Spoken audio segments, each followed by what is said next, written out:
Buenas tardes a todos. En nombre de la dirección de Centro 2, Patricia Amra y Alicia Perego, les damos la bienvenida a este seminario llamado Diagnóstico en los bordes, el trastorno narcisista de la personalidad, dictado por la licenciada Marina Esborrás.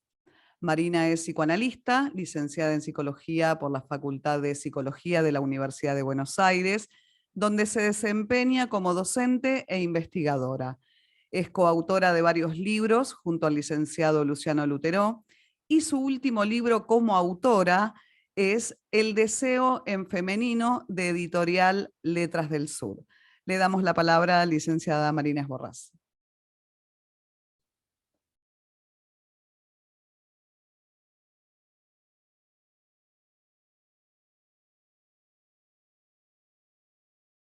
Estabas muteada, Marina. Ahora Hola. sí. Ahora sí. Después de tantos años seguimos teniendo inconvenientes técnicos y no nos acordamos de desmutearnos cuando tenemos que hablar. Bueno, qué sé yo, se puede hacer síntoma eso quizás. Bueno, buenas tardes a todos. Le decía a Laura que estaba así con unos pequeños inconvenientes técnicos, pero que estamos con todo preparado para poder solucionarlos. O sea, tal vez me quede sin batería en el celular, que es desde donde estoy hablando ahora, y paso a la computadora, pero bueno, no pasa nada. Serían unos minutitos en los que podamos hacer ese cambio. Bueno, calculo que varios de ustedes estuvieron la vez pasada, donde introduje principalmente algunos puntos de la teoría de Otto Kernberg respecto de los trastornos de la personalidad narcisista, ¿no? Digamos, tomé de Kernberg una conferencia que él dio en un congreso, y la descripción que él realiza de distintos cuadros, ¿no? Y cómo, digamos, va haciendo descripciones tanto clínicas como metapsicológicas, y lo que decíamos es que más allá de que por ahí algunos conceptos metapsicológicos no, qué sé yo, nos resulten un poco extraños, no estemos del todo de acuerdo, sean lecturas que tal vez no van mucho con nuestra línea teórica, las descripciones clínicas son muy interesantes, ¿no? O sea, son muy interesantes porque sí aluden a varias de las presentaciones que por ahí o nos llegan al consultorio, bueno, o donde nos dediquemos a atender pacientes. Por otro lado, digamos, yo había hecho una introducción en relación a otros autores, más de una línea lacaniana, que también vienen planteando en relación a las dificultades que se presentan en la clínica, bueno, algunas propuestas de diagnósticos que no se enmarcan necesariamente en la tripartición estructural de neurosis, psicosis, perversión. Es más, en realidad, toda la clínica que se está, digamos, describiendo, se está teorizando a partir de lo que se presenta en la clínica, en todo caso, se sostiene más de algunos preceptos que, digamos, históricamente se han utilizado para dar cuenta de la psicosis y de la perversión, y no tanto de la neurosis, ¿no? Después, al final, voy a hablar algo de eso. Hoy, primero les quiero mencionar cuál es la bibliografía con la que preparé esta charla. Además de la conferencia de Kernberg, hoy voy a tomar también un libro de él que se llama La agresión en las perversiones y en los desórdenes de la personalidad, ¿sí? Y por otro lado, yo les había mencionado un libro de Heinz Kohut que se llama Análisis del Self, el tratamiento psicoanalítico de los trastornos narcisistas de la personalidad, y finalmente un libro de Massimo Recalcati que se llama El hombre sin inconsciente, ¿sí? Toda la cuestión en relación a las personalidades o trastornos narcisistas, inicialmente estuvo como, digamos, la pregunta que generaban este tipo de casos era sobre todo respecto de las cuestiones transferenciales, ¿no? O sea, de la instalación de la transferencia, de las transgresiones a la transferencia, ¿no? Recuerden que toda esta línea teórica se sostiene mucho, ¿no? Respecto de, bueno, la transferencia y la contratransferencia, ¿no? O sea, es una línea teórica sostenida fundamentalmente en base a la contratransferencia, ¿sí? Entonces, ahí es donde empezaron a notar ciertas cuestiones particulares y que, bueno, daban lugar al establecimiento de cuadros clínicos.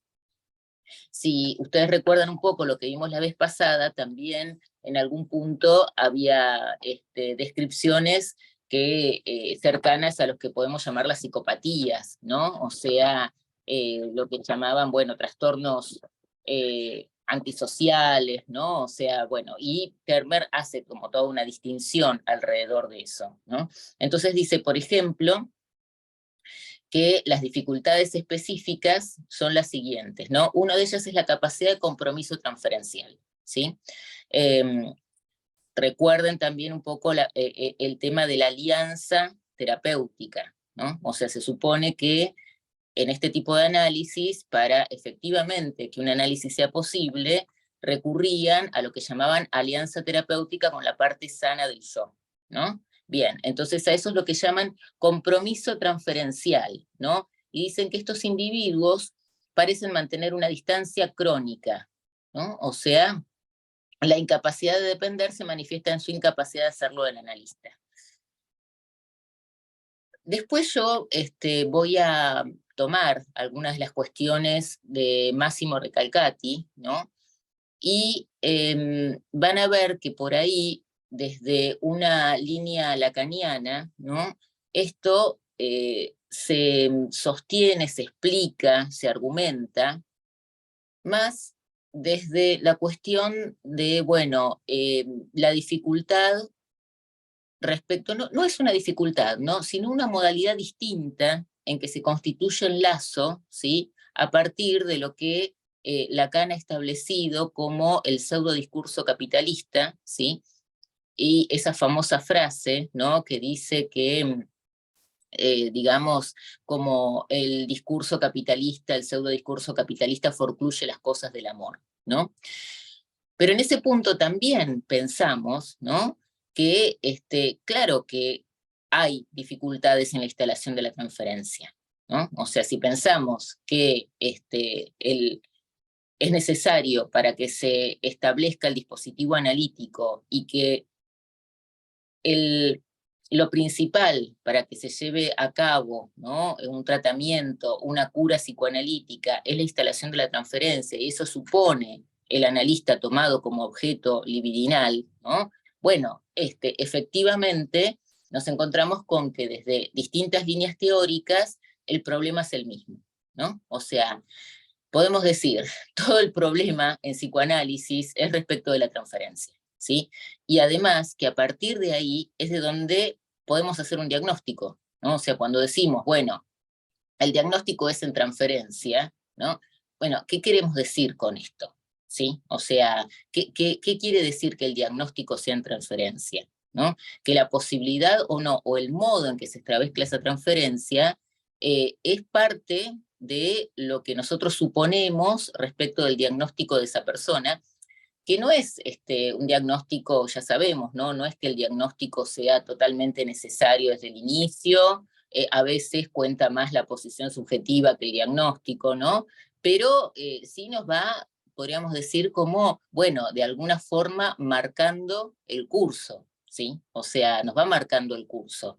Cómo nos tenemos que someter a las posiciones subjetivas del paciente, ¿no? O sea, como dice Lacan, ¿no? O sea, la transferencia en definitiva es eso, es lo que nos da la pauta de cómo nos tenemos que someter a sus posiciones subjetivas, lo cual siempre es difícil, ¿no? Porque nosotros estamos tomados ahí en la transferencia. Entonces, muchas veces es difícil poder leerlo cuando uno está ahí adentro. En general se lee en los tropiezos, como siempre, ¿no? Bueno. Bien, entonces, además de esto, ¿no? De lo que dice, bueno, la distancia crónica, ¿no? Y la dificultad para el compromiso transferencial, también hablan de relaciones sadomasoquistas crónicas graves, ¿sí? lo que produce lo que él va a llamar la psicopatología del odio, ¿no? O sea, con una profunda tendencia a destruir al analista precisamente porque es el único objeto bueno que ellos odian, ¿no? Bueno, digamos, lo que él plantea es que efectivamente hay proyección en el analista de las tendencias sádicas, ¿sí? O sea, y esto se puede leer en varias de las actitudes o manifestaciones en las transferencias, pero la cuestión de la destrucción del analista, digamos, o lo que también se ha llamado como la transferencia negativa, que no se la suele tomar demasiado en cuenta, ¿no? No se suele hablar mucho de la transferencia negativa, pero que es cierto que por lo menos en algunos momentos del análisis, ¿sí? Hay pacientes que efectivamente, ¿no?, empiezan a manifestar lo que llamamos transferencia negativa, y que si tenemos la suerte, ¿no?, de que eso no impulse una salida del dispositivo, bueno, a veces puede llegar a ser, digamos, como muy conducente en un análisis, ¿no? El hecho de que se manifiesten las transferencias negativas, porque por supuesto no es con la persona del analista, ¿no? O sea, es y no es, ¿no? Bien. Entonces también él habla, por ejemplo, ¿no?, de esto que yo les decía, bueno, esto dice la tendencia del acting out, bueno, en algún momento él decía, ¿no?, que en algunos casos él consideraba que estos pacientes bien podían tratarse con psicoterapia psicoanalítica, pero no con psicoanálisis, y mucho menos, y decía algo que era hasta gracioso, ¿no? Quiero ver a un kleiniano tomando este tipo de pacientes. ¿Por qué? Porque el análisis kleiniano, sobre todo, promovía el acting.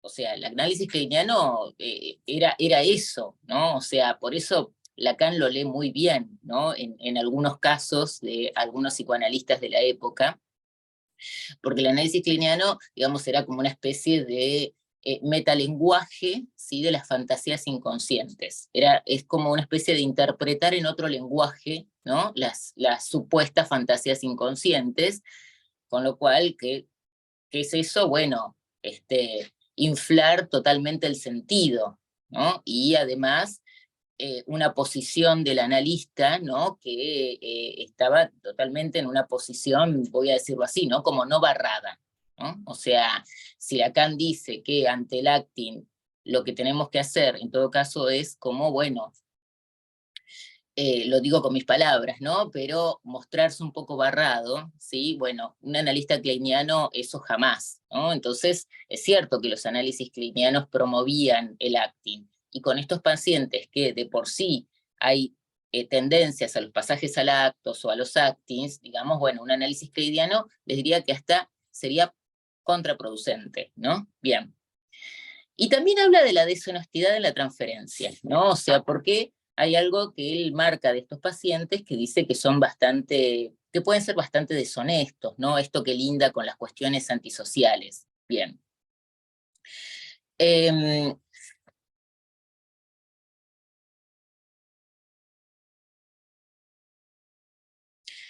Bueno, después también, digamos, de lo que hablaba respecto de estas tendencias sadomasoquistas o de la destrucción del analista, fíjense que también menciona algo de la perversidad de la transferencia, ¿no? Como de transferencias perversas. Dice, un amor reclutado al servicio de la agresión, ¿sí? O sea, esto que yo les decía, que como el modelo para pensar algunos de estos casos, no porque se traten de perversiones propiamente dichas, ¿no?, pero que hay algo en ciertos conceptos que tenemos respecto de la perversión, ¿no?, que nos sirven mucho para pensar estos casos. Por ejemplo, lo que se refiere a la voluntad de goce, ¿no? Ahí ya estoy utilizando un término lacaniano, ¿sí? Voluntad de goce. O sea, saben que Lacan decía que en la perversión el deseo opera como voluntad de goce, ¿no? Entonces, aquí me voy a otra línea teórica, ¿sí? Esta línea que yo les decía, más de una orientación lacaniana, ¿no?, donde se considera que, bueno, esta época, ¿no?, que cincela las distintas subjetividades a través del discurso capitalista y forcluye los lazos del amor, pero además de eso, ¿no?, hay un empuje, ¿sí?, al goce sin el límite de la castración, ¿no? O sea, sin el límite de la castración. Con lo cual, eso, más que promover como cierto lazo al otro, ¿no?, lo que promueve es un goce autista, ¿sí? Un goce, digamos que va en búsqueda del objeto gadget, ¿sí? O sea, el objeto, no el objeto, por supuesto que no es el objeto pulsional, ¿no? Pero, digamos, es lo que la época promueve como objetos de goce, que serían una especie de falsos objetos de goce, pero que en definitiva es eso, ¿no? Entonces, digamos, en ese empuje al goce, ¿sí?, encontramos cierta similitud con lo que Lacan plantea de la voluntad de goce en la perversión, ¿no? O sea, la perversión, por eso, no tomada como estructura en sí, ¿no?, sino con algunas características, bueno, no lo llamamos características, ¿no?, pero algunos elementos que tenemos para pensar la perversión, ¿no? Bien, entonces, después alguien me había preguntado, ¿no? Bueno, ¿cómo proponía, ahora esta conferencia de Canberra ya la voy a dejar, ¿no? Pero, ¿qué proponía Kernberg para el tratamiento? Y hay cosas que a mí me llamaron la atención, pero que me llamaron la atención en el buen sentido, ¿sí? Él presenta en ese texto algunos ejemplos breves clínicos, y hay uno de ellos, ¿no?, donde habla de una mujer joven, él la describe, ¿no?, porque aparte piensen que también hablan de personalidades, ¿no? O sea, hablan de personalidades, ¿no? Entonces describe la personalidad, el diagnóstico de trastorno narcisista, y que tenía tendencias al suicidio, pensamientos suicidas. Entonces, digamos, la condición que él le pone para el tratamiento es que cuando ella tuviera esas intenciones o pensamientos suicidas, que no lo llame a él, porque él no iba a estar para rescatarla cada vez que ella se quisiera matar, ¿no? Que fuera a los servicios de emergencia.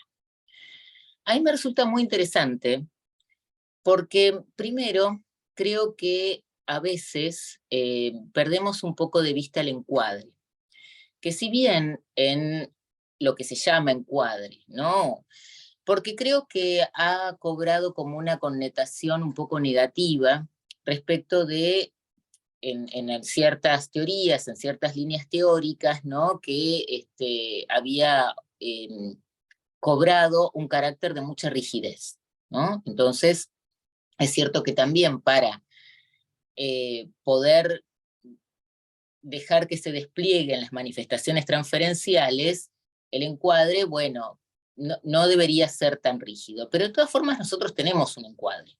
O sea, cuando a un paciente lo citas una vez por semana, ¿no?, donde, bueno, la sesión dura más o menos un determinado tiempo, ¿no?, porque las sesiones usualmente, no sé, no duran 2 horas, 3 horas, mediodía, todas 5 minutos, ¿no? O sea, el tiempo es variable, pero tiene un límite, ¿no? O sea, variable dentro de determinados límites, salvo situaciones especiales, ¿no? Eso es un encuadre. Y nosotros no hablamos mucho de eso, ¿no? No hablamos de las condiciones, ¿sí?, con las que proponemos a un paciente tener un tratamiento, ¿no? Y creo que eso a veces nos deja sin poder. Lo voy a decir así, ¿no? A ver, porque en todas estas cosas que estamos diciendo, que promueven este tipo de presentaciones y subjetividades, también nosotros estamos inmersos, ¿no? Estamos inmersos como analistas, como psicólogos, como agentes de salud, como lo que ustedes quieran, ¿no? Pero estamos inmersos. Entonces también, de alguna forma, empezamos a formar parte de los objetos que ofrece el mercado, ¿no? Y también, digamos, hay muchas personas, muchos pacientes, ¿no?, que nos consultan casi como si fuéramos un objeto más del mercado, y sobre todo, por ejemplo, ¿no?, cuando tal vez disponen de sesiones por una prepaga, ¿no? O sea que hay mucha gente que dice, bueno, ya que tengo estas sesiones y pago tanto de prepaga, voy al psicólogo, ¿no? O sea, em, y esto sin, digamos, hacer ninguna valoración moral, ¿no? Si está bien, está mal. Las cosas no están ni bien ni mal por sí solas, porque alguien bien puede ir al psicólogo porque dice, bueno, ya que tengo las sesiones de la prepaga, y después, qué sé yo, inicia un análisis, ¿no? O sea, no, nunca lo sabemos. Pero bueno, es cierto que nos encontramos con algunas dificultades. Hablando de las dificultades transferenciales con cierto tipo de pacientes, que no son los neuróticos clásicos, ¿no?, nos encontramos con algunas dificultades y que tal vez, como un poco estamos en ese lugar de alguien que tiene que ofrecer un servicio al cliente, ¿no? Entonces por ahí nos limitamos de poner algunas condiciones. Y después sabemos que esas cosas tarde o temprano se pagan, ¿no? O sea, entonces cuando él le dice esto, ¿no? No digo que haya que decirle eso a todos los pacientes que tienen pensamientos suicidas, ¿no? Pero digo, uno tiene que estar desde entrada, ¿no? Sabiendo qué es lo que va a admitir y por qué, ¿no? O sea, y en qué condiciones va a ser esa admisión, ¿sí? O sea, porque es cierto que a veces que hay pacientes que son graves y complicados, ¿no? Entonces uno tiene que saber con lo que cuenta para meterse ahí, ¿no? Entonces yo estoy bastante a favor de esa intervención en ese caso, ¿no?, que de hecho él dice que resultó muy bien, ¿no? Él lo piensa además con esto, que el analista no va a constituirse en el objeto salvador, ¿no? O sea, y hasta podríamos decir, sí, es cierto, el amor no salva, ¿no? O sea, el amor es un medio para un fin, la transferencia es un medio para un fin, pero no nos salva, porque probablemente, si no, muchas veces en esos casos es cierto que hay pacientes que, y uno lo escucha en colegas, en supervisiones, ¿no? O sea, que empiezan con toda una cuestión de que si el analista siempre responde, ¿no? O sea, bueno, siempre van a estar, ¿sí?, llamando al analista todo el tiempo, ¿no? Porque me quiero matar, me quiero suicidar, me quiero matar, me quiero suicidar, y a veces uno ahí ya se encuentra como en una situación donde no sabe ya cómo intervenir, ¿no? Así que me resultó muy interesante la cuestión de, bueno, ¿no?, pensar que sobre todo en algunos casos, porque digo, en las neurosis todo siempre es mucho más sencillo para nosotros. O sea, el dispositivo psicoanalítico está pensado para las neurosis. Y hasta les diría que hasta con la psicosis también ya le encontramos alguna vuelta, ¿no? Alguna vuelta para que algo se arme. Pero hay otros pacientes, ¿no?, que es de los que estamos hablando, las cosas no son tan sencillas, ¿no? O sea, y que por ahí de entrada hay que marcar eso, algunas condiciones, ¿no? O sea, algunas condiciones para llegar o por lo menos tener la intención de llegar a buen puerto, ¿sí? Bien, entonces, a ver, espérenme un segundito.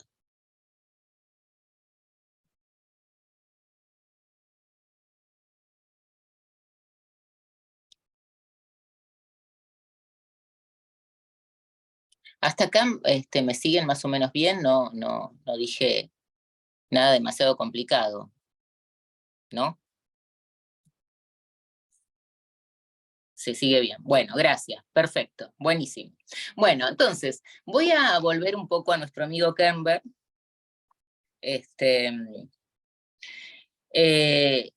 En este libro que les dije de él, La agresión en las perversiones y en los desórdenes de la personalidad, ¿no?, en el apartado que habla de lo que, bueno, nosotros estamos hablando hoy, ¿no?, los trastornos antisocial y narcisista de la personalidad, ¿no? O sea, bien, entonces, él dice, ¿no?, que los rasgos típicos del trastorno narcisista de la personalidad se deben a sus sistemas internalizados de moral, que él homologa a las funciones superyoicas, y un particular deterioro de su mundo de relaciones objetales internalizadas, ¿no? Esto es muy importante, porque en esta línea teórica, pero que es algo que de todas formas nosotros podemos sostener, ¿no? Se trata de esto, ¿sí? De cómo se hayan estructurado subjetivamente las relaciones objetales, ¿no? Las relaciones con el objeto, porque un poco es lo que yo les decía, ¿no? De esta cuestión de, bueno, cómo en estos casos, ¿no? Muchas veces nos encontramos con la dificultad que tienen para investir al analista, ¿sí? Para investir transferencialmente. Él lo va, él, bueno, ubica, digamos, lo que llama trastorno narcisista antisocial y lo diferencia de lo que llama narcisismo maligno, algo de eso ya vimos la vez pasada, ¿sí? Entonces, digo que él lo va a teorizar, ¿no? Siguiendo un poco la línea de Freud respecto de la libido yoica y la libido de objeto, o sea, la libido narcisista y la libido de objeto, ¿no? Entonces, digamos, lo que dice es que, bueno, estos pacientes invisten al analista o invisten a los objetos con investidura yoica o narcisista, no con libido objetal, ¿no? Entonces eso hace que cobre una característica especial, y esto es lo que muchas veces también por ahí se reduce, ¿no? A cierta cuestión donde en este tipo de casos, bueno, que suelen ser manipuladores, que en realidad, Kermer lo dice de alguna forma, ¿no? O sea, que las relaciones con los otros son solo en función de, qué sé yo, de su propio beneficio, ¿no? De su satisfacción. Habla, por ejemplo, de promiscuidad sexual, ¿no? Entonces, describe primero el trastorno antisocial de la personalidad, ¿sí? Y que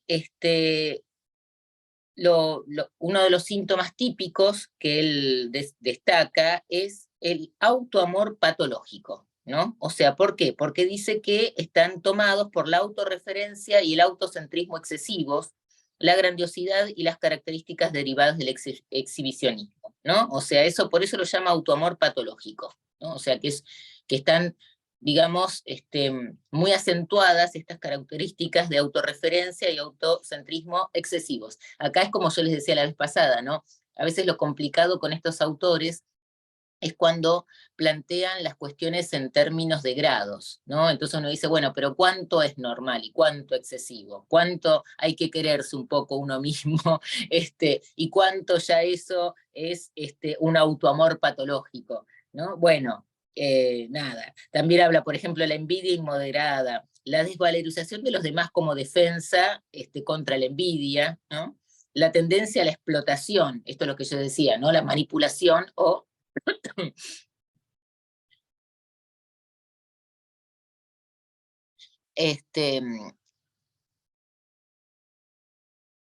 la manipulación o, digamos, a ver, esperen que quiero ver si por ahí puedo pasar a la computadora.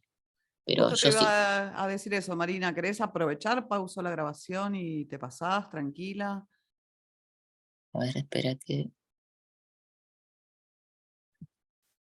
Total, Dale, pausa todo se edita hoy. la grabación, sí. Dale, dale. No sé. Durará lo que durará el seminario. Bueno, y una cuestión interesante, ¿no? Dice, el estado básico del yo de estos pacientes se caracteriza por una sensación crónica de vacío, ¿sí? Una sensación de aislamiento, y una sensación difusa de la falta del sentido de la vida, o sea, como un ánimo bastante cercano a la melancolía muchas veces, ¿no? Que se puede, de hecho, pensar que se trata de melancolía, ¿no?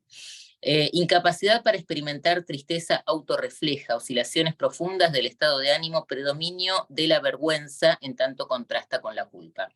Y acá él hace una diferencia importante, ¿no? Con los criminales por un sentimiento de culpa inconsciente, porque dice que eso entra dentro de la categoría de los neuróticos, ¿no? O sea, que no se trata de estos casos, ¿no? Bien, entonces dice que hay una incapacidad para investir relaciones no explotativas con los demás, ¿no? Por eso digo, bueno, ahí el analista tiene que estar como desde el inicio, ¿no? Como posicionado respecto a algunas condiciones, ¿sí? Porque si son pacientes que tienen esta dificultad para establecer una relación no explotativa con el otro y que también, digamos, hay como cierta dificultad de haber no internalizado ciertos valores morales y demás, ¿no? Bien, bueno, todo puede ir a pique. Entonces, también habla, por ejemplo, de que en algunos casos sí tienen capacidad para experimentar culpa, preocupación por los otros y lealtad a ellos, ¿no? Y que muchas veces lo que parece una conducta antisocial es solo una manifestación de la incapacidad para comprometerse profundamente en relaciones de largo alcance. Bueno, eso es lo que él en algún momento llamó también un poco la promiscuidad y demás, ¿no? Bueno, después la verdad él da como algunas indicaciones respecto del tratamiento y algunos ejemplos clínicos, pero no me voy a detener en ello, por supuesto que ustedes pueden leerlo. Y lo que les decía respecto de la transferencia, es que, por ejemplo, ¿no? Pasando al otro autor que se ha referido al tema de los trastornos narcisistas de la personalidad, Heinz Kohut, que este libro básicamente es un tratado sobre algunos tipos de transferencia, ¿no? Que él llama la transferencia, por ejemplo, el tipo de la transferencia idealizadora, ¿sí? La distinción entre la transferencia idealizadora y las formas maduras de idealización, ¿no? Digamos como si también hubiera algún tipo de idealización que sería el adecuado, ¿no? Y otro tipo que no sería el adecuado, ¿sí? Bien. Y después también habla de la transferencia especular, ¿no? La transferencia de alter ego gemelar y la transferencia especular, ¿sí? Que en eso son más o menos lo mismo. Bien, bueno, él tiene toda una teoría del self bastante compleja, Kohut, ¿no? Que la otra vez vimos lo que era el self, ¿no? Que, digamos, es como cierta cuestión respecto de la autoestima, de la autopercepción, pero en distintos autores tiene como consideraciones diferentes, ¿no? Y aparte hay como toda una mezcla entre algunas cuestiones metapsicológicas y otras no tanto, ¿no? Bueno.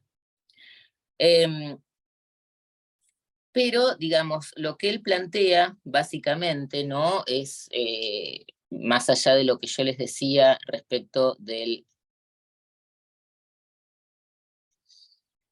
manejo de la transferencia, ¿no? Lo que él plantea es que, digamos, los problemas teóricos del narcisismo, ¿no? Él lo llama los problemas teóricos del narcisismo, es la frecuente suposición de que la existencia de relaciones objetales excluye al narcisismo, ¿no?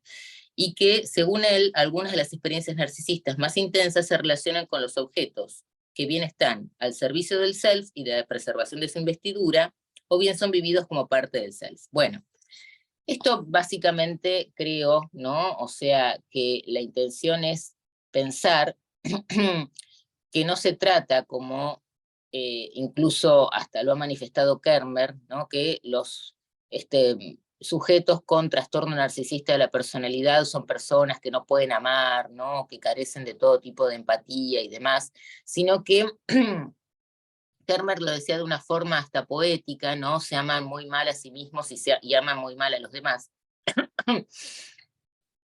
Y lo que dice Kohut es, bueno, sí, no es que sean sujetos que no mantienen ninguna relación o que todas las relaciones necesariamente sean este tipo de relaciones que mencionaba hace un rato, ¿no? Explotadoras, manipuladoras, ni demás, ¿no? Sino que ellos lo plantean como una cuestión donde no se ha estructurado adecuadamente el mundo interno de los objetos, ¿no?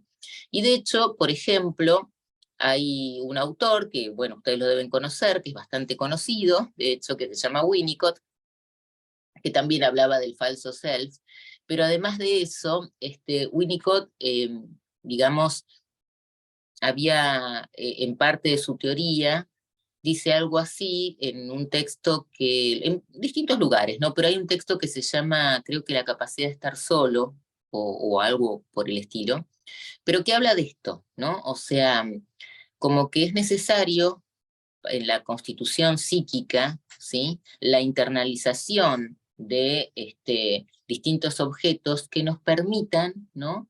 Poder estar a solas y sin, digamos, que eso sea vivido de forma como angustiante, porque además, en estos casos, los autores en general coinciden que la forma de angustia que prevalece no sería la angustia de castración, ¿no? Sino que es más bien la angustia de separación o de intrusión, ¿no? O sea, y creo que en ese punto dicen algo, ¿no? O sea, dicen algo que es cierto. O sea, dicen algo, digamos, como si yo les dijera, bueno, hay algo que no se constituyó del todo, ¿no? Al modo neurótico, ¿sí? Con el pasaje por el complejo de castración, o se constituyó de un modo distinto, ¿sí? O sea, se constituyó de un modo distinto y prevalece, ¿no? Esta angustia de separación, ¿sí?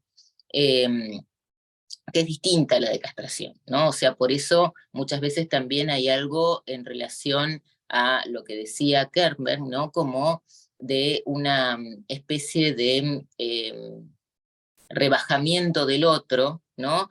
Pero rebajamiento del otro para, digamos, evitar la excesiva dependencia que tienen, ¿no? O sea, sería como lo contrario, en realidad son personas que son muy dependientes de los otros, ¿sí? O sea, pero de una forma, digamos, un tanto extraña. O sea, la capacidad de estar solo es poder sentir que el otro está a pesar de estar ausente, ¿no? O sea que la ausencia del otro, digamos, como está inscrita simbólicamente, bueno, no se vive de forma angustiante, ¿no?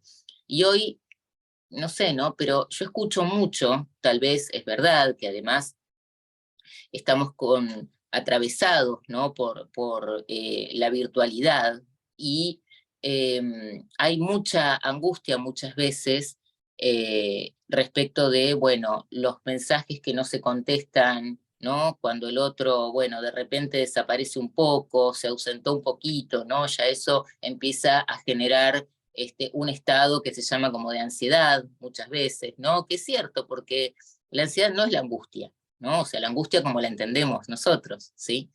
Y sí, alguien decía en pandemia, ¿qué decía en pandemia? Esto se observó en la pandemia, en la cuarentena. Sí, creo que se sigue observando, ¿no? La dificultad de esto para... Creo que las personas estamos como que ya no podemos perdernos mucho, ¿no? O sea, ya nadie puede desaparecer un rato, ¿no? Ustedes piensen que hace unos años, no tantos después de todo, pero bueno, 20 o más, cuando uno se iba de viaje, bueno, se iba de viaje, ¿no? A otro país, qué sé yo, y bueno, quienes se quedaban acá, ¿no? Sabían que tenía que esperar a que en algún momento hiciera un llamado por teléfono, ¿sí? O sea, y ahora es como que hay que bajarse del avión y avisar, ¿no? Inmediatamente. Y hay que responder, y hay que, ¿no? O sea, y uno no puede estar como un par de días sin responder a los más allegados, ¿no? O sea, uno ya no puede desaparecer mucho. Y eso va generando, ¿no? Distintas formas de vincularnos con los otros. O sea, porque también es cierto que, digamos, si el otro desaparece, no sé, uno también empieza, ¿no? A mandar mensajes, digamos, si vemos que, no sé, no postea en las redes, ¿no? O sea, empezamos como a pensar, bueno, le pasó algo, estará bien, ¿no? Y antes uno no sabía dónde estaba el otro todo el tiempo, qué hacía el otro todo el tiempo, ¿no? Hay que avisar que vas a desaparecer, es cierto. Miren, por unos días no voy a estar presente. Hay que avisar que uno va a desaparecer, ¿no? Bueno, pero antes no, qué sé yo, uno se iba de su casa y no volvía hasta la noche y no volvía hasta la noche y nadie sabía muy bien, o sea, sí suponía que, no sé, que se había ido a la facultad a trabajar, qué sé yo, pero en realidad nadie sabía mucho, ¿no? Dónde estaba. Uno podía desaparecer un poco de la mirada del otro, ¿no? O sea, podía irse de la mirada del otro. Hoy no es tan fácil desaparecer de la mirada del otro, ¿no? Estamos siempre como muy controlados. Bueno, entonces, Perdona que te básicamente, interrumpa un segundito, Marina. Hay una pregunta de Pilar, pero me parece que me la mandó a mí. Por ah, ahí a lo mejor no la viste. No sé si no, Pilar, Madina, se la querés hacer directamente a la licenciada, querés que la lea.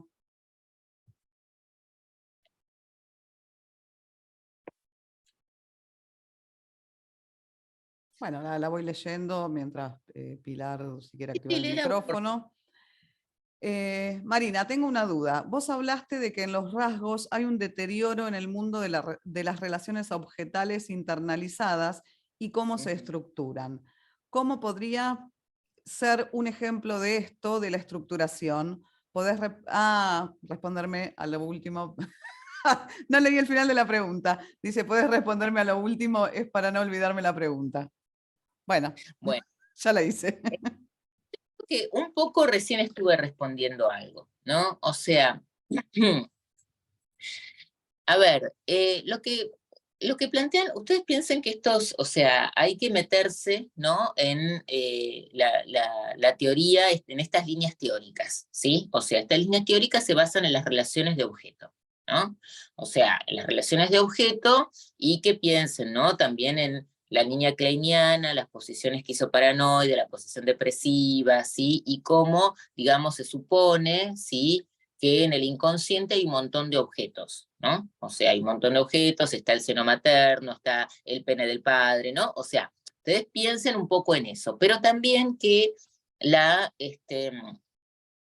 la dirección de la cura en estos análisis, ¿cuál era? ¿No? O sea, que la realización, ¿sí? Madura y genital en un objeto total, ¿no? O sea, que eso es la crítica de Lacan en algún punto, ¿no? O sea, bueno, tendríamos que adentrarnos en todo lo que es la teoría del objeto, ¿sí? O sea que, digamos, hay muchas diferencias entre lo que es la teoría del objeto en los autores post-freudianos y en lo que es la línea lacaniana, ¿no? O sea, en Lacan, bueno, también hay distintos objetos, ¿no? O sea, Lacan, el objeto no es algo que se defina unívocamente, ¿sí?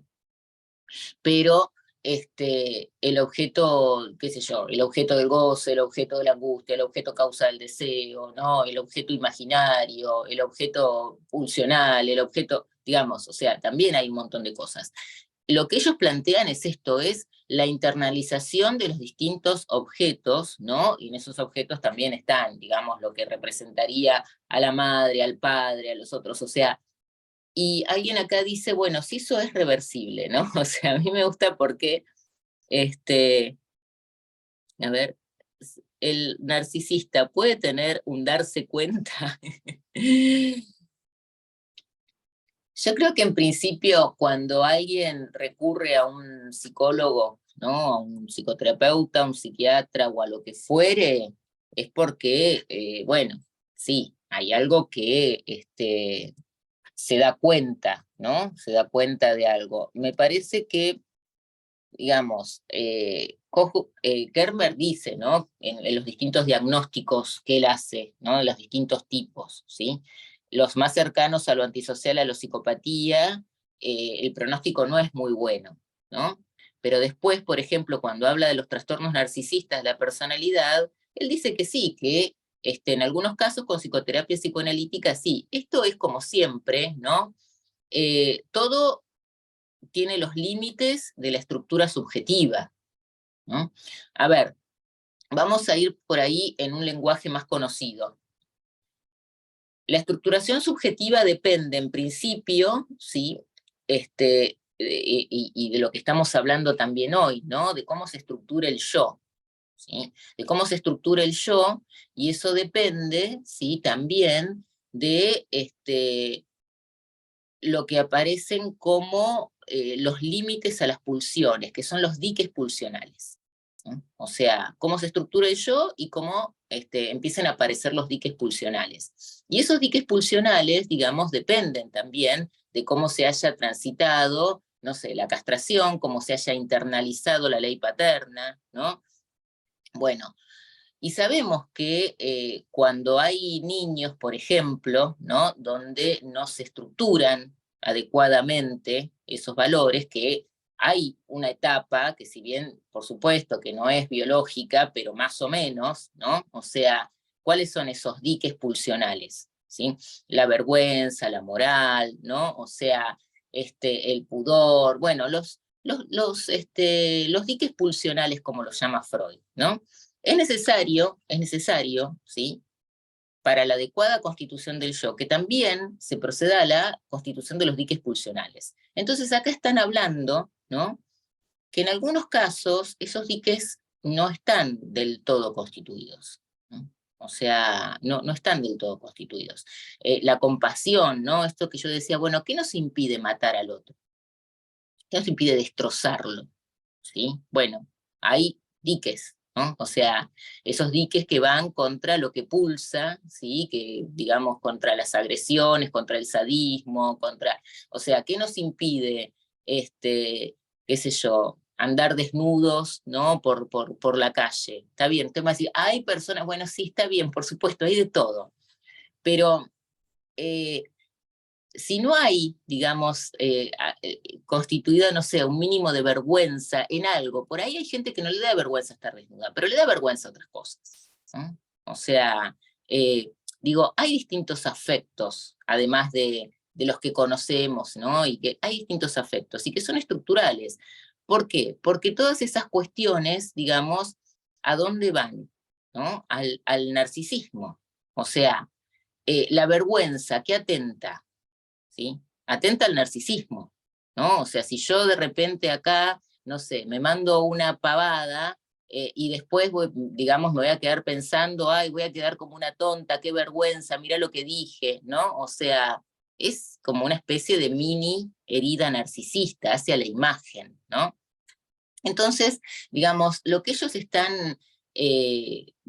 están hablando es esto, ¿no? En algún punto, por algo hablan de cuestiones caracterológicas, ¿sí? Por algo hablan de personalidad, ¿no? De cómo se constituyeron esos diques psíquicos estructurales, ¿sí? O sea, y que en algún punto no se trata que el análisis, o sea, el análisis aparte va, va a ir en la dirección que marque la problemática, no sé, ¿no? Lo que el sujeto traiga, ¿no? Como aquello que no anda en su vida, ¿no? Yo no puedo decir claramente, ¿sí? Cómo sería un análisis con esta línea teórica. A mí me interesa pensar estos tipos de descripciones, de diagnósticos y cómo lo piensan, porque creo, ¿no? Más allá de que hay presentaciones que me resuenan, creo que hay algunas cosas que coinciden mucho con lo que dicen algunos otros autores respecto de los sujetos contemporáneos, ¿no? Y ahí sí, ahora me voy a ir un poco a a estos otros autores contemporáneos. Lo que dicen estos otros autores en una línea teórica bueno, que por ahí yo considero más adecuada para pensarlo, ¿no? Porque, digamos, positivo de análisis que yo manejo en la dirección de la cura tiene más que ver con esta línea teórica, es que efectivamente nos encontramos con pacientes donde no predomina, ¿no? La lógica clásica de la neurosis, el conflicto con el deseo, ¿no? Las manifestaciones de las formaciones del inconsciente. Eh, a ver, acá dice, bueno, claro, en los niños, ¿no? Es muy importante poder advertir ese tipo, cuando esas cosas no están funcionando bien, ¿no? O sea, que uno ve que hay algo que no está funcionando bien allí, ¿no? De los diques psíquicos. Entonces sí, me voy a ir a estos autores que un poco yo les decía, bueno, está bien, conocemos ya cómo muchos, ¿no? Eh, han tomado, ¿no? Esto de Lacan respecto del pseudo discurso capitalista, ¿sí? El sujeto hipermoderno y todo eso que ya sabemos, y también, por supuesto, en relación a todo lo que hace el establecimiento de la transferencia, ¿no? Eh, entonces, Máximo Recalcati en este libro, que se llama El hombre sin inconsciente, él plantea una hipótesis bueno, que puede ser, ¿no? O sea, puede ser probable, que, bueno, no sabemos si el inconsciente está asegurado, ¿no? O sea, o lo va a estar para siempre, porque el inconsciente también es un efecto, una hipótesis, ¿no? De que un tipo de sujeto en particular, ¿sí? Entonces, él dice, por ejemplo, bueno, el movimiento del deseo es un movimiento insistente a la apertura hacia el otro, ¿no? O sea, el movimiento del inconsciente es algo que se abre siempre y cuando se suponga que hay un otro, ¿sí? Y que haya un lazo posible con ese otro, ¿no? En una época donde no está asegurado ese lazo al otro, porque más bien a lo que se tiende es al goce autista, ¿no? Entonces, digamos, es una época también como de negación del deseo, ¿sí? Y hay algo que él dice, que un poco yo recién estaba hablando de eso, ¿no? De nuestro tiempo, dice, es antagonista a la experiencia del inconsciente freudiano, porque esta experiencia exige pensamiento y por lo tanto exige tiempo para pensar, disponibilidad para perderse, para encontrar el caos, lo imprevisto, lo irreal, ¿no? Esto que yo les decía, ¿no? O sea, estamos en un mundo, en una época, donde no tenemos posibilidad de perdernos, ¿no? Y es cierto que la experiencia de un análisis también es la experiencia de perderse un poco, ¿no? O sea, eso es lo que llama la asociación libre. La asociación libre es la capacidad de perderse de qué, de uno mismo, de perderse del yo, ¿no? Entonces, él habla, ¿no? De la imposición de la época, ¿sí? Y dice, es la parcelación, dice, molecular del lazo social. Entonces, hay como un predominio del narcisismo, la indiferencia, ¿no? El imperativo de goce, el aislamiento creciente de los sujetos reducidos a mónadas individuales, la exclusión del otro en beneficio de la creación de una comunidad de similares, predominio del castigo a la identidad por sobre la negociación entre las diferencias, bueno, dice un montón de cosas, ¿no? Pero fíjense que es cierto esto también, como hay, digamos, desde que las instituciones han empezado a perder su poder comunitario, ¿no?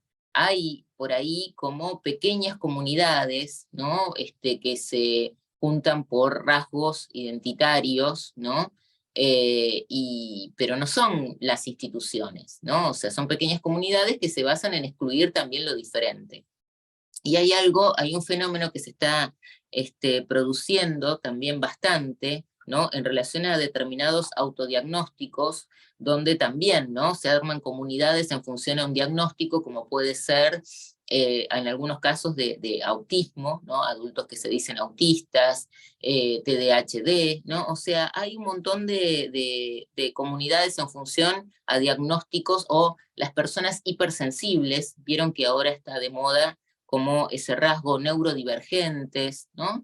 Que por ahí, digamos, son cuestiones que hasta podrían llegar a constituir algún síntoma, ¿no? Pero se quedan ahí, o sea, se quedan en la descripción, el nombre, en la etiqueta que los nombra, y con eso, bueno, un poco se va por el mundo. Está bien, es una solución, ¿no? O sea, no hay que ser demasiado crítico respecto de las soluciones que cada uno puede encontrar. Lo que pasa es que son soluciones que muchas veces lo único que pretenden es que el otro se adapte a uno, ¿no? Que el otro se adapte a mí y punto, y no hacer nada con eso, ¿no?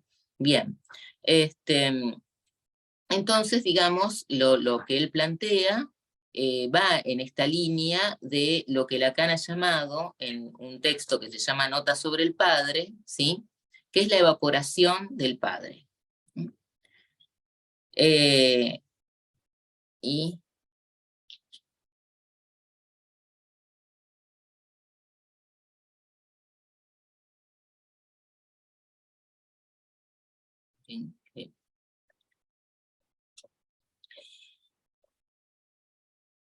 menciona en un momento los estados fronterizos o los sujetos fronterizos, ¿sí? Bueno, la evaporación del padre, que me parece que eso es algo que lo hemos escuchado en algunas veces, ¿no? O sea, bueno, efectivamente, de hecho estamos diciendo que los diagnósticos basados en cuestiones estructurales giran alrededor de la cuestión del padre, ¿no? O sea, su inscripción en el campo del otro o no, ¿sí? Entonces, digamos como que la evaporación del padre haría, ¿no? En todo caso, que no se sostuvieran tanto esos diagnósticos como hasta ahora los conocemos, ¿sí? Y quería ir a un punto que él llama, de hecho, narcisismo, que no lo estoy encontrando.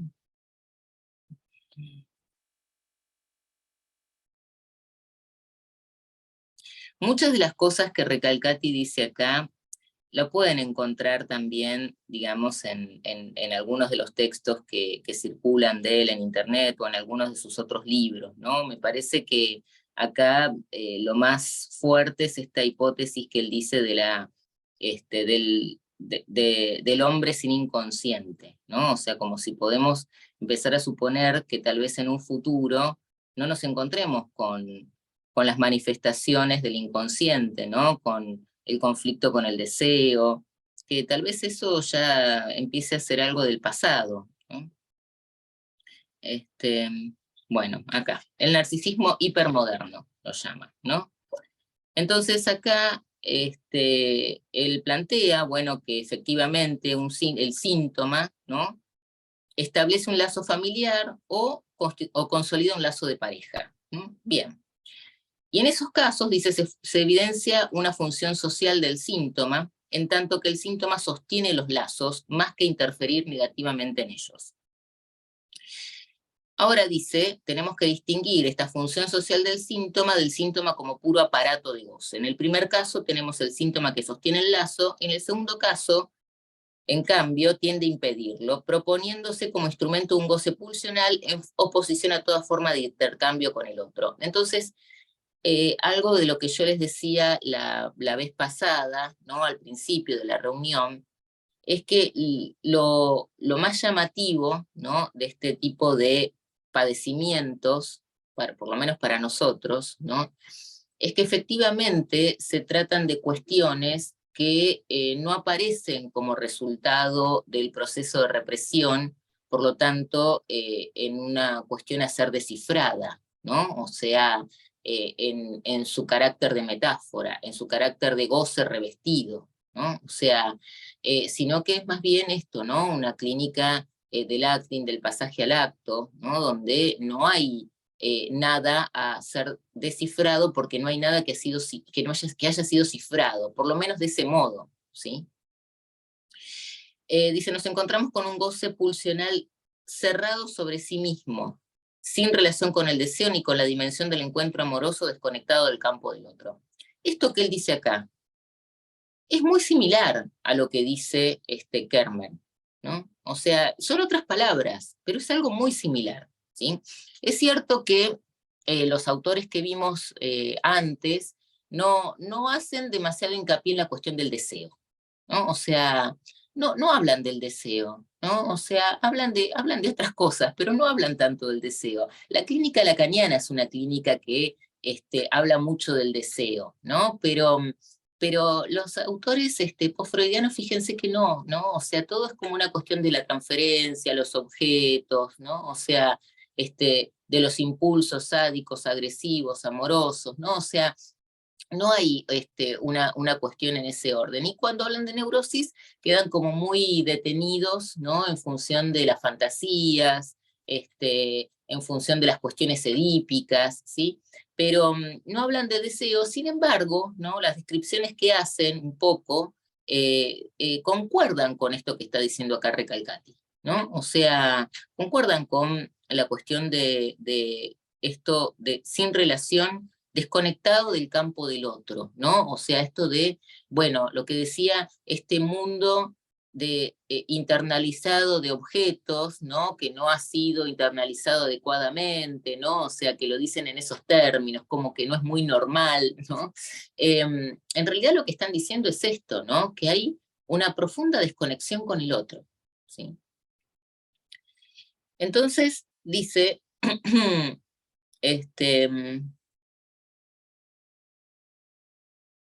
que el sujeto desconectado del significante de la falta en ser y del deseo se convierte en pura voluntad ávida de goce, estando reducido perversamente solamente a su cuerpo como puro instrumento de goce, ¿no? Esto es lo que efectivamente les decía, ¿no? Que son como conceptos prácticamente tomados de las conceptualizaciones de la perversión, ¿no? O sea, más que hablar de deseo, en todo caso nos encontramos con esto, ¿no? Como cierta cuestión de desconexión del deseo, ¿sí? Y más bien lo que prevalece es esta voluntad de goce, ¿no? De hecho, acá menciona a Colette Soler, que efectivamente ha hablado ha hecho como un neologismo, ¿no? Ha hablado de narcinismo, o sea, hace una condensación entre narcisismo y cinismo, donde la vida se reduce al campo del goce, a la voluntad del goce, y es el goce autista sin lazo con el otro cerrado sobre sí mismo, ¿no? Bien, entonces, todo esto pareciera, ¿no? Pareciera que nos conduce a decir, bueno, ¿y entonces qué hacemos, ¿no? Como analistas, ¿no? Con estas presentaciones de pacientes, donde hay evidentemente una cuestión muy exacerbada respecto de una posición narcisista en contraposición a una posición deseante, ¿no? Y que no se trata del deseo en su carácter neurótico, inhibido o recluido a las fantasías, ¿no? O sea, sino que no, se trata de otra cosa, se trata de una prevalencia del yo por cualquier forma de relación al otro, ¿no? Incluso esto de poder ubicar el saber en el otro. Por eso incluso cuando yo les mencionaba esto de las especies de autodiagnósticos que hay ahora, ¿no? También es eso, ¿no? O sea, la imposibilidad de que otro, ¿no? Tenga un saber sobre mí, que el otro pueda decir algo sobre mí, ¿no? Con eso me está atacando, porque eso hiere mi narcisismo. En todo caso, yo soy quien puedo decir, ¿sí? ¿Qué es lo que me pasa? ¿Qué es lo que tengo? Pero no el otro. Y si es del otro, eso es una agresión, ¿no? Por eso retomaba esta intervención de Kerber, ¿no? Donde tiene una postura, ¿sí? Donde le dice al paciente, bueno, las condiciones son estas. Y eso creo que es interesante, porque a mí me parece que efectivamente no se puede modificar la estructura, ¿no? De la subjetividad. Hay cosas que, bueno, ocurren o no ocurren, o ocurrieron de ese modo y ocurrieron de ese modo. Pero si nosotros planteamos que lo que cura es la transferencia, ¿no? O sea, que nuestras intervenciones van a poder tener como algún efecto, alguna acogida en el sujeto, van a poder producir algo, es por la transferencia, ¿sí? Me parece que eso es absolutamente esencial, ¿no? Porque es lo único que puede llegar a producir alguna modificación en la posición del sujeto respecto del otro. Y en estos casos creo que se trata de eso, ¿no? O sea, de la posición de estos sujetos respecto del otro, ¿sí? Por supuesto que siempre se trata de una apuesta, ¿no? Por supuesto, eso en todos los casos. Pero me parece que eso es lo único que uno podría llegar a pensar así como más allá después de la problemática del caso en sí, ¿no? De, bueno, ¿cómo operar de forma tal, ¿no? Que a través del establecimiento de la transferencia se pueda modificar la relación del sujeto con los otros, ¿no? O sea, es como decir, bueno, que pueda haber lazo sintomático, ¿sí? En el buen sentido, como lo decía recién acá Máximo Recalcati, ¿no? O sea, que pueda haber lazo sintomático, constitución sintomática de un lazo, ¿sí? Usualmente no son transferencias fáciles, ¿no? O sea, pero que yo creo que puede ocurrir, ¿no? O sea, puede ocurrir siempre que además, ¿no? El paciente soporte, como decía Kermer, la simetría en la relación, ¿no? Esto que les decía que hay ciertas dificultades también porque tienden a reducir como las relaciones a un modo simétrico o más bien, digamos, tomar el poder en el manejo, ¿no?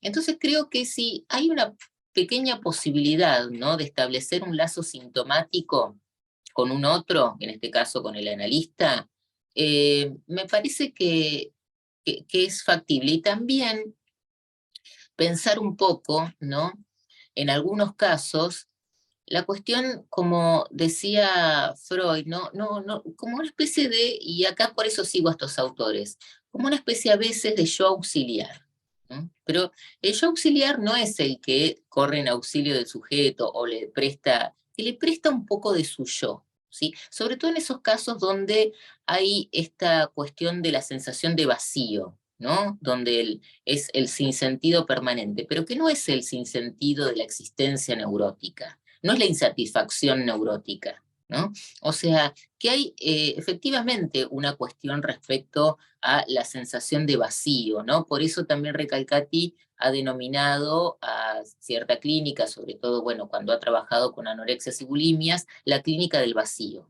¿no? Que es lo que prevalece en estos casos, ¿no?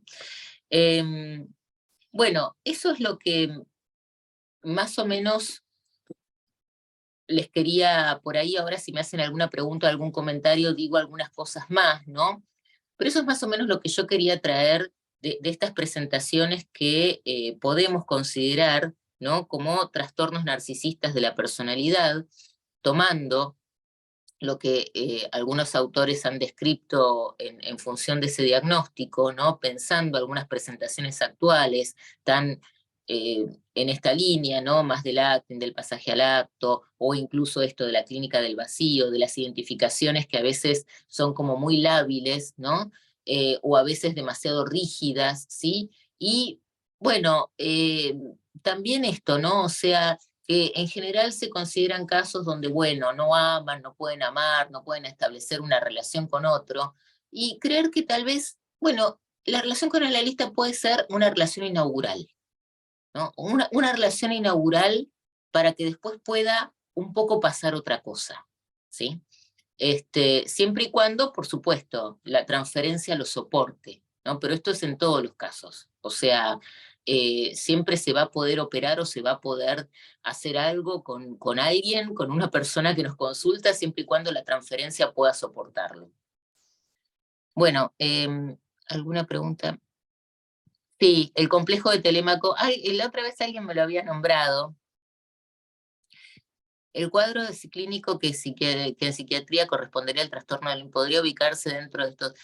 Sí, efectivamente, estos autores también mencionan en alguno de sus puntos, en estas diferencias diagnósticas, hacen mención a lo que se llama trastorno límite de la personalidad, sí. También quiero aclarar que los estados fronterizos y los trastornos narcisistas no son lo mismo, ¿no? Pero bueno, es un poco complejo hacer esa distinción. Kohut lo hace, o sea, una cosa es el estado fronterizo, ¿no? Y otra cosa es el trastorno narcisista, ¿sí? Pero sí, lo que se llama hoy trastorno límite de la personalidad tiene mucho que ver con esto. Lo que pasa es que también en algunas ocasiones el trastorno límite de la personalidad a veces, digamos, como que más bien pareciera estar nombrando cuestiones más bien del orden de la psicosis, ¿no? O sea, en cambio, creo que los trastornos narcisistas de la personalidad se asemejan más o están más emparentados con las perversiones, más que la psicosis. Y una cuestión es que, por ejemplo, también esto que decías, bueno, que no son sujetos, ¿no?, que aparezcan con esta modalidad más neurótica del síntoma, como resultado del atravesamiento del complejo de castración, el deseo reprimido, sino que lo que aparece es lo que Freud por ahí menciona en esquema de psicoanálisis o incluso en fetichismo, la partición del yo, ¿no?, la escisión del yo. O sea, el mecanismo que prevalece es el de la desmentida más que el de la represión, ¿no? Esto me parece que haciendo una lectura de algunos textos de Freud podemos también encontrar elementos que nos permitan pensar estos casos. A ver, ¿qué autor podría leer en función de las infancias y desde la perspectiva más de la psicopedagogía? Bueno, hay un montón de autores respecto de las infancias, pero después, si querés, me escribís un mail y te recomiendo. No sobre estos temas, pero sobre infancia sí hay muchísimos. Yo creo que la pregunta, quizás amplia, vinculada a la situación de estas pacientes frente a las pérdidas, pensando por el tema del duelo.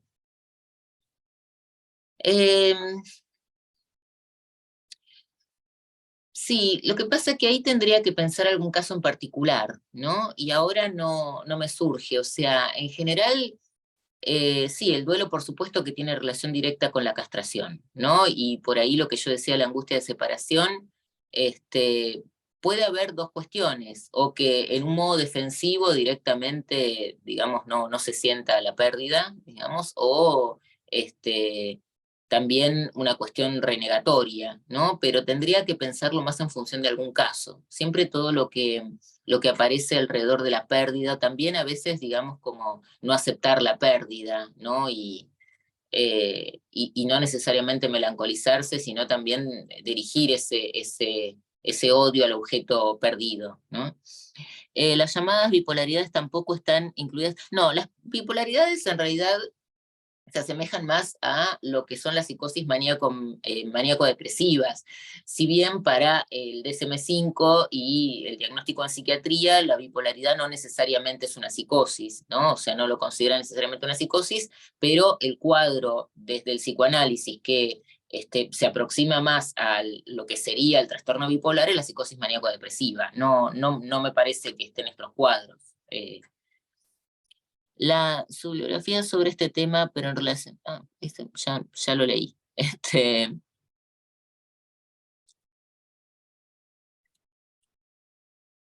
No, sobre este tema en relación a las infancias no conozco. O sea, Herbert habla de trastornos narcisistas de la personalidad en adolescentes, no en niños, ¿no? O sea, sí lo dicen en adolescentes, que encuentra como algunas características en algunos adolescentes que por ahí, digamos, son parte tal vez de ese periodo o ¿no? Pero no sobre niños. Nunca leí respecto de trastornos narcisistas de la personalidad en niños. Tendría que buscarlo, no lo sé.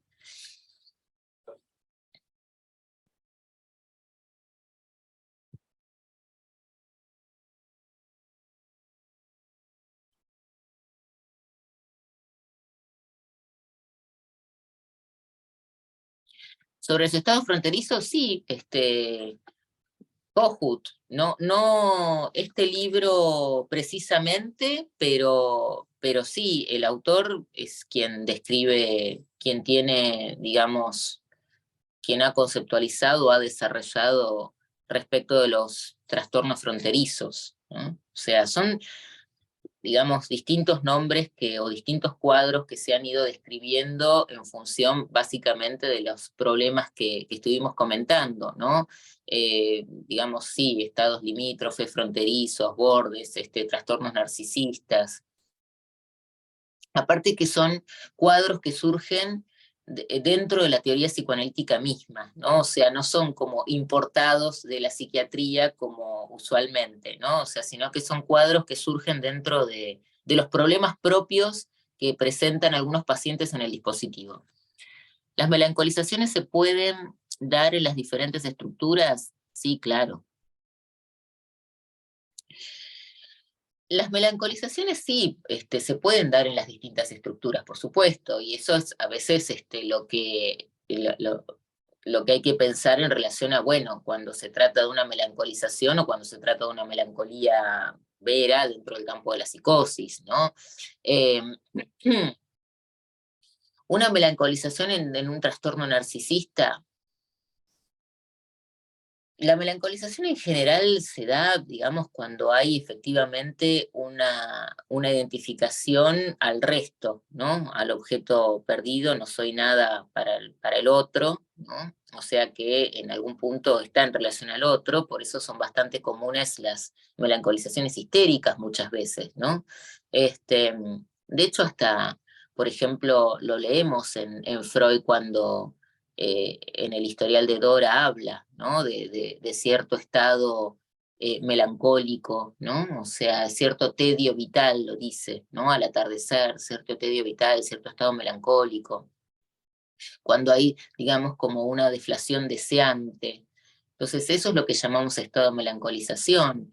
Y me parece que sí, de hecho, en una de las tantas cuestiones que menciona Kermer, menciona depresiones profundas, ¿no? Que podríamos pensarlas como estados de melancolización, ¿no? Porque, digamos, no pueden vivirlas como una tristeza pasajera, dice algo así.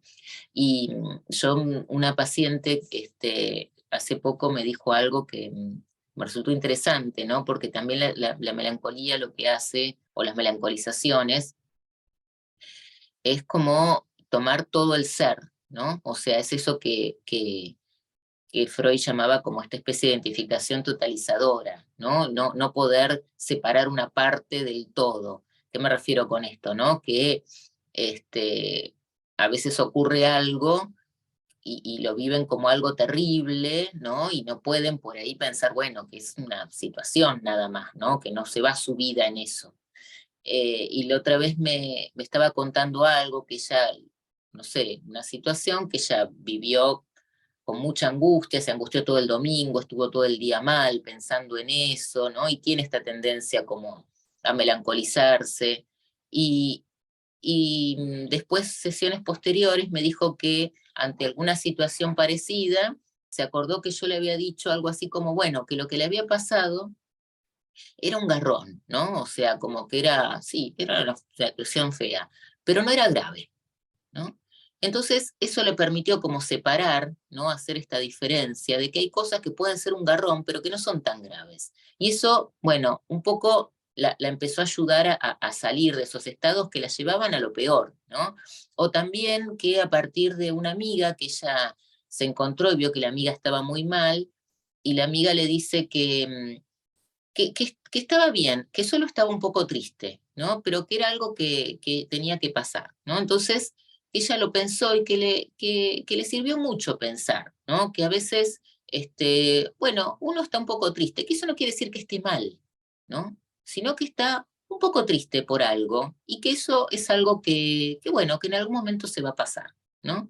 Entonces creo que efectivamente hay pacientes donde cualquier situación desafortunada de la vida, ¿no? que ocurren muchas veces, poder, yo siempre digo, ¿no? Como poder ayudarnos a separar, como si dijéramos, la parte del todo, ¿no? Bueno, ¿qué es una situación?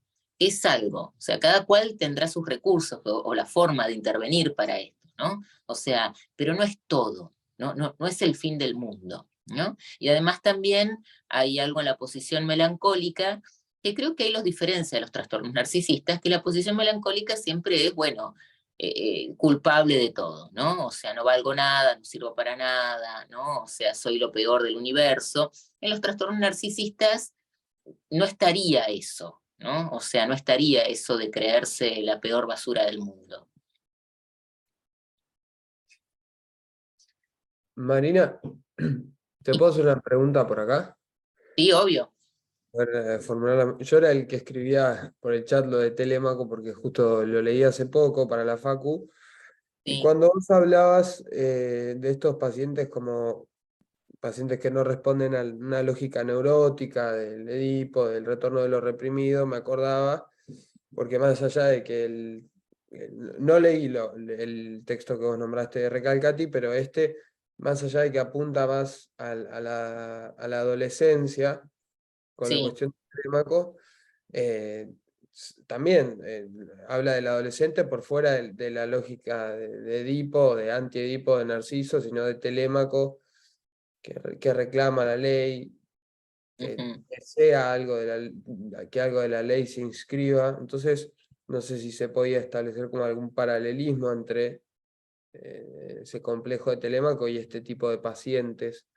No sé Mm. si Recalcati lo hace o no, no leí demasiado su obra. Pero si te parece, podrías hacerlo vos. O sea, Sí, sí, obvio. Sí, es sí, una pero buena tendrías que trabajar en eso y ver cómo se puede conjugar eso que dice Recalcati del complejo de Telémaco con este tipo de pacientes. No lo sé. Sí, a ver, este libro acá no se consigue, pero de todas formas yo les decía, o sea, muchas de las cosas que de todas formas Recalcati dice acá, las trabaja en distintos textos, en otras oportunidades, y en otros libros. Y otro libro que va en esta línea de Recalcati, ¿no? De esta postulación que nos corre de la época donde, bueno, efectivamente el padre tenía un peso real, ¿no? Y eso marcaba las subjetividades de una forma. Es el libro de Nieves Soria, La inexistencia del nombre del padre, ¿no? Porque ella ahí plantea una hipótesis, es que hay ciertos casos donde no se corrobora ni la inscripción ni la forclusión del nombre del padre, sino su inexistencia, ¿no? Y son casos que también, digamos, son presentaciones que podrían estar como encuadradas de forma similar a veces en algunos de los ejemplos de los trastornos narcisistas de la personalidad, ¿no? O sea, pero bueno, son, qué sé yo, también, digamos, una línea teórica más desde la lógica lacaniana, ¿no? Por eso los autores que yo tomé hoy, un poco, ¿no? Para pensar lo que además hoy está como muy en boga, bueno, se le dice el narcisista y parece que el narcisista es, no sé, una persona mala, ¿no? O sea, que no quiere a nadie, que solo va en su propio beneficio. Y es cierto que Kermer hay ciertas cuestiones que se desprenden un poco de las descripciones que hace, ¿no? Pero nosotros estamos para pensar más allá de eso, ¿no? O sea, no estamos para pensar si el paciente es malo, si no es malo, si ama, no ama, ¿no? O sea, estamos bueno, hacernos otro tipo de preguntas, me parece, no sé. Y sobre todo esto, ¿no? O sea, sobre todo en el lugar que nosotros podemos llegar a ocupar o no, a nivel de la transferencia y la instalación del dispositivo analítico, que es lo único que puede llegar a permitir que algo se produzca, ¿no? O sea...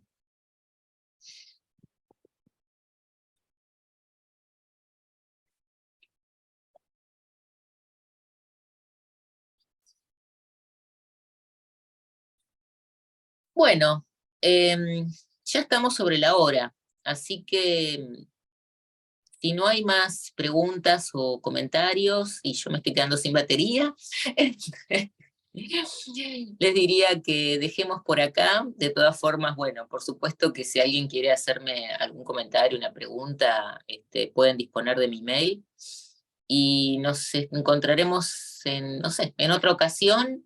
Y así que agradezco nuevamente al Centro 2 y disculpen si hablé muy rápido, pero suelo hablar muy rápido. Después yo misma digo, acá es de la parte donde me da vergüenza, ¿no? Digo, ay, tendría que haber hablado de un poco más pausado, más lento. Bueno, nada, espero que les haya servido, tienen la bibliografía de referencia y nos encontramos, qué sé yo, en alguna otra ocasión. Gracias a todos por participar. Hasta Muchas luego. gracias a vos.